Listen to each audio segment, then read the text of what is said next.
ഞാനൊരു നാടൻ മട്ടൻ കറിയാണ് ഉണ്ടാക്കുന്നത്. ഈ കറി ഇടിയപ്പത്തിന്, അപ്പത്തിന്, ചോറിന്, പൊറോട്ടയ്ക്ക്, ഒറട്ടിക്ക്, എന്തിനും ഇത് സൂട്ടാവും. ഒരു കടായി അടുപ്പത്ത് വെച്ച് അല്പം ഓയിൽ ഒഴിച്ചു കൊടുക്കാം. ഓയിൽ ചൂടാകുമ്പോൾ ഒരു സവാള സ്ലൈസ് ചെയ്തത് ഇട്ട് കൊടുക്കാം. ഇട്ട് നന്നായി വഴറ്റാം.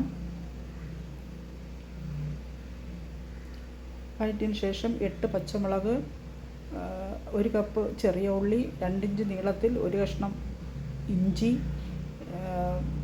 1 കഷ്ണം 10 വെളുത്തുള്ളി അല്ലി, 2 ഏലക്ക, 2 പട്ട, 2 ഗ്രാമ്പു, 2 കഷ്ണം പട്ട, 2 ഗ്രാമ്പു അതും കൂടി ചേർത്ത് മിക്സിയിൽ അടിക്കാം.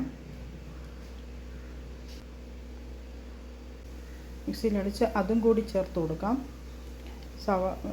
വഴണ്ട സവാളയുടെ കൂടെ അതും കൂടി ചേർത്ത് കൊടുക്കാം. ചേർത്ത് നന്നായി വഴണ്ടതിന് ശേഷം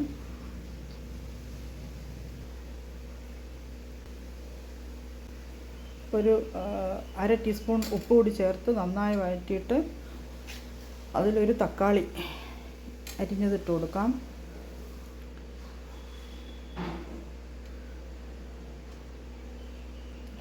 അതും നന്നായി വഴറ്റിയതിന് ശേഷം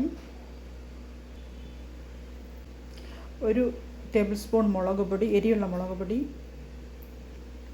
2 ടീസ്പൂൺ മല്ലിപ്പൊടി, 1 ടീസ്പൂൺ പെരിഞ്ജീരകപ്പൊടി, 1/2 ടീസ്പൂൺ മഞ്ഞൾപ്പൊടി, ഇത്രയും കൂടി ചേർത്ത് വീണ്ടും വഴറ്റാം.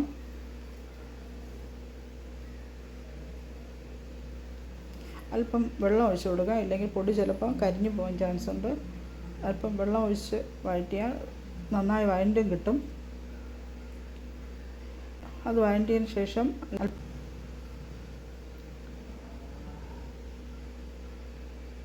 അല്പം ഗരം മസാല, അര ടീസ്പൂൺ ഗരം മസാല ചേർത്ത് കൊടുക്കാം.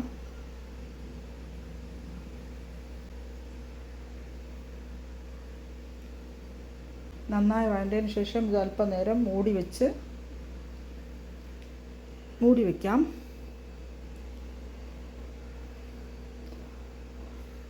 മൂടി തുറന്ന് വീണ്ടും ഒന്നുകൂടി വഴറ്റി അതിൽ 3/4 കിലോ മട്ടൻ കുക്കറിൽ വേവിച്ചതാണ്. വേവിക്കാൻ സമയത്ത് ഞാൻ അതിൽ അര ടീസ്പൂൺ ഉപ്പ്, 1/2 ടീസ്പൂൺ കുരുമുളക്, 1/4 ടീസ്പൂൺ മഞ്ഞൾപ്പൊടിയും കൂടി ചേർത്താണ് വേവിച്ചത്. അതും ചേർത്ത് 1 കപ്പ് വെള്ളം ഒഴിച്ചു കൊടുക്കാം.